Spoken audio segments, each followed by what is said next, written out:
In this video, I'll share how I help people make their first contributions to an open source project I care very deeply about. The general things we're going to talk about will apply to any healthy open source project, but the tangible examples will be focused around Lockbook, an encrypted note-taking app. You want to start by having clarity on why you want to contribute. So the first reason you might want to contribute to open source is to build your skills.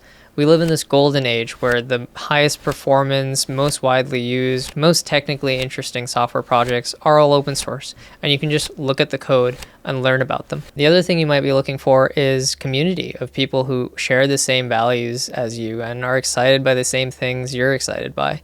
There's this world where, you download an app and you're excited about it and you tell your friends or your parents about it and they just don't care about encryption. They just don't care about the same things as you. And then there's this other world where you hop in that app's Discord or you hop in that project's Discord and they're just happy you're there to say hello. If you were trying to build skills, a healthy community will at the very minimum point you in the right direction, if not, depending on your skill level, provide you outright mentorship in contributing meaningfully to their project. And then finally, the last reason you could have to contribute is that you think this is a project a lot of people need and the world would be better if this project succeeded and you just want to help it get there. And on that note, there's a lot of room for non-technical contribution on most projects. So just from trying the app, joining the Discord, giving feedback, or monetary support, or promoting the app on social media, helping people who might like the app find the app. These are all great ways to contribute, even if you have no intention of contributing technically. And so if that's compelling and now you want to contribute to open source, what do you do next?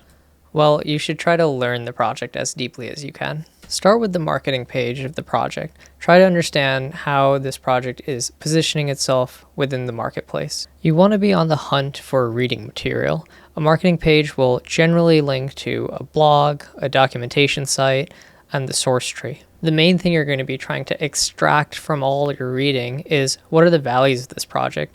What are the engineering constraints, the non-negotiables? Why is the project shaped the way it is? Try to understand how the architecture is laid out. What technologies do they use? Why do they use them? In the blog, you'll find a little bit more of a narrative discussion around projects that they're the most proud of that they've created. What parts of that do you find the most interesting? What parts of the architecture will you want to contribute to? If they do their project management in a public place, check it out. Go through all the issues.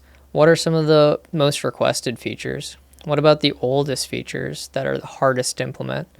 What about the ones that have the most discussion, the most controversial?